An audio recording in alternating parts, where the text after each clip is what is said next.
নমস্কার। দেখবেন আপনি যখন জীবনে কষ্ট পাচ্ছেন আপনার পাশে কেউ থাকবে না, এটাই প্রকৃতির নিয়ম। আপনি যখন চাকরি হারাবেন দেখবেন কেউ আপনার ফোন ধরবে না, পাছে আপনাকে টাকা ধার দিতে হয়। আপনার যখন অবস্থা খারাপ যাবে দেখবেন কোনো আত্মীয়স্বজন আপনার খবর নিচ্ছে না, আপনার বাড়ি আসছে না। আপনি ফোন করলে হয়তো কর্তব্য খাতিরে আপনার সঙ্গে কথা বলো, কিন্তু কিছুক্ষণ পরে ওই আমার একটা ফোন আসছে রে বলে কেটে দেবে, ব্যস্ততা দেখাবে, আপনাকে ইগনোর করবে, আপনাকে অবহেলা করবে, তাচ্ছিল্য করবে। আপনার দুঃসময়ের উপহাস করবে তারা। এই ধরনের মানুষ আমাদের চারপাশে রয়েছে। তাই রক্তের সম্পর্ক সবসময় ভালো হয় তেমন কথা বলা যায় না। আজকালকার যুগে মানুষ কিন্তু অর্থমুখী হয়ে গেছে। যার কাছে অর্থ আছে তার কাছে সম্মান দেখাবে, যার অর্থ নেই তার সমাজে কোনো সম্মান নেই, মানও নেই। যতই সৎ ব্যক্তি হোক, যতই সজ্জন ব্যক্তি হোক, যতই বুদ্ধিমান ব্যক্তি হোক, সে কিন্তু সমাজে কোনো স্থান পায় না। লক্ষ্য করে দেখবেন সমাজে প্রচুর লোক আছে দেখবেন যাদের অনেক প্রতিভা লুকিয়ে আছে। সেই প্রতিভাগুলোকে তারা অর্থের অভাবে প্রকাশ করতে পারে না। কোনো সহৃদয় ব্যক্তি নেই যে তাদের সেই প্রতিভাগুলোকে ফুটিয়ে তুলতে পারে বা জনসমক্ষে এনে তাদের রোজগারের বন্দোবস্ত করে দিতে পারে। আজকালকার মানুষ শুধু নিজের কথা ভাবে, অপরের কথা চিন্তা করে না। নিজে খেতে পেলেই হলো, নিজে পড়তে পেলেই হলো, নিজের ঘর থাকলেই হলো। অপরের ঘর ভেঙে যাক, অপরের ঘর নষ্ট হয়ে যাক, অপরের সম্পত্তি নষ্ট হয়ে যাক, সেই দিকে মানুষের কোনো মাথা ব্যথা নেই।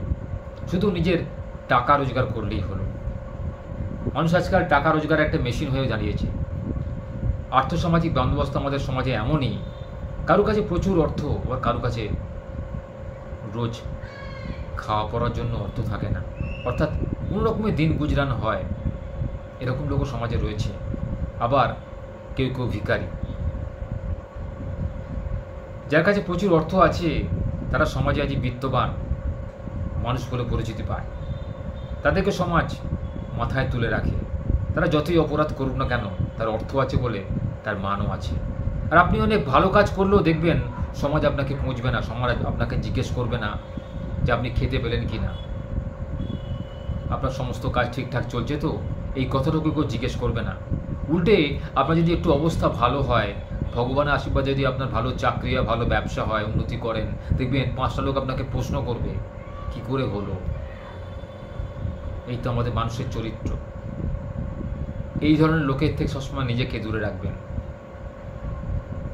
কিছু কিছু বন্ধু আছে দেখবেন আপনাকে খুব তাচ্ছিল্য করে, আপনার সাংসারিক অবস্থা নিয়ে, আপনার বর্তমান অবস্থা নিয়ে খুব উপহাস করে। যখন আপনার কাছে অর্থ থাকবে তারা আপনার অনেক খবর নেবে, যখন অর্থ থাকবে না দেখবেন আপনার খবর তারা নিচ্ছে না। এর থেকে বুঝবেন তারা ছিল সুখের পায়রা, তারা কোনোদিনই আপনার শুভাকাঙ্ক্ষী ছিল না। এই জাতীয় বন্ধুবান্ধবকে জীবনে স্থান দেবেন না একদমই। আপনি দেখবেন আপনি ভালো থাকবেন। জীবনে বাঁচতে গেলে কিছু কিছু ত্যাগ স্বীকার করতে হয়, অসৎ সংসর্গ ত্যাগ করতে হয়, বন্ধুবান্ধব ত্যাগ করতে হয়, তবে জীবন উন্নতি করা যায়। যে সময়টা আপনি বন্ধুবান্ধবের পিছনে দিচ্ছেন, ভেবেছিলেন যে সেখান থেকে কিছু জ্ঞান অর্জন করবেন, উল্টে জ্ঞান তো হলোই না, আপনার সময়টা অপচয় হলো। কিছু বাজে কথা শুনলেন, বাজে আলোচনায় অংশগ্রহণ করলেন। বই পড়ুন, সময়টাকে কাজে লাগান। আগামী দিন খুব কঠিন সময় আসতে চলেছে ভারতবাসীর জন্য, বলা বাহুল্য পৃথিবীবাসীর জন্য। যারা পড়াশোনা করছেন, যারা স্টুডেন্ট, ছাত্রছাত্রী, তাদের উদ্দেশ্যে বলছি, আগামী সময় নিজেকে যদি আপডেট করতে না পারো, পুঁথিগত বিদ্যার বাইরে বেরিয়ে এসে যদি নিজেকে চাকরিমুখী করতে না পারো, তাহলে কিন্তু পশ্চিমবঙ্গতে তোমরা স্থান পাবে না। আগামী দিনে কর্মসংস্থান ক্রমশ সংকুচিত হয়ে আসছে। সেজন্য অনলাইন থেকে, অর্থাৎ সোশ্যাল মিডিয়া থেকে রোজগার করা না শিখলে রোজগার করার রাস্তা খুঁজে পাবে না। নতুন নতুন পন্থা আবিষ্কার হচ্ছে, সেগুলোকে নিয়ে চর্চা করতে শেখো, জানো, বোঝো, শেখো। দেখবে তোমার মধ্যে সেই স্কিল তৈরি হবে। সেই স্কিলটাকে ডেভেলপমেন্ট করার চেষ্টা করো, যেগুলো ভবিষ্যতে কাজে লাগবে। সেই অনুযায়ী সেই রাস্তাটাকে বেছে নিয়ে তবেই তুমি এগো। শুধুমাত্র পুঁথিগত বিদ্যা শিখে ইতিহাস ভূগোল বিজ্ঞান পড়ে তুমি কিন্তু রোজগার করতে পারবে না। রোজগার করতে চাইলেও সমাজ তোমাকে করতে দেবে না, কারণ সমাজের মধ্যে এমনই দুর্নীতি ঢুকে গেছে প্রতিটা পদে পদে। আজকে দেশেতে, আমাদের রাজ্যেতে সৎ লোকেদের চাকরি হয় না, নির্ভীক লোকেদের জীবনে সঠিকভাবে কেউ বাঁচতে দেয় না, অসৎ লোকেরা চাকরি পায় ঘুষ দিয়ে। কিন্তু পরিণাম যে কি মারাত্মক সেটা আমরা সবাই চোখে দেখেছি।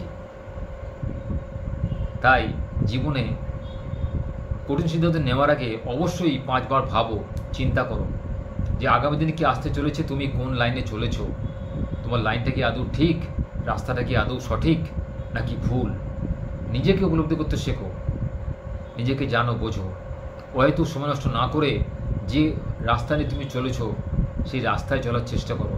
পথভ্রষ্ট হও না। অনেক মায়া মমতা আসবে রাস্তার মধ্যিখানে তোমাকে তোমার লক্ষ্যপথ থেকে বিচ্যুত করার জন্য। তোমার লক্ষ্যপথ থেকে কোনোদিন বিচ্যুত হয়েও না। অনেকে অনেক রকম কথা বলবে, নিজের কর্তব্য অটল থেকো। তোমার পারিপার্শ্বিক অবস্থা বুঝে অবশ্যই নিজের সিদ্ধান্ত নিজে নিতে চেষ্টা করো, তাহলে দেখবে জীবনে কোনোদিন তোমার কোনো অভাব হবে না, তোমার কাউকে সাহায্যের দরকার পড়বে না। উপস্থিত বুদ্ধি, পরিশ্রম এবং মেধা থাকলে তুমি জীবনের সমস্ত কঠিন পরিস্থিতি মোকাবিলা করতে পারবে, জীবনের সমস্ত সমস্যার সমাধান করতে পারবে, কাউকে সাহায্যের দরকার পড়বে না। নিরন্তর নিজেকে প্রচেষ্টা চালিয়ে যাও, সৎ জায়গায় নিজের বুদ্ধিটাকে নিবেশ করো, দেখবে বুদ্ধি তোমাকে উন্নতি করাতে বাধ্য। তোমার যদি রাস্তা সঠিক হয়, সিদ্ধান্ত সঠিক হয়, তোমার লক্ষ্যপথ থেকে তোমাকে কেউ বিচ্যুত করতে পারবে না। আর অদম্য অনুপ্রেরণা রেখো মনের মধ্যে, তুমি যে কাজটা করবে তাতে সফলতা আসবেই আসবেই আসবেই। এই চিন্তাভাবনাটা সবসময় মনে রাখো। যে কোনো কাজ করার আগে নিজে মনে মনে বলো যে আই ক্যান ডু দিস, কেউ আমাকে এই কাজটা থেকে বিরত করতে পারে না।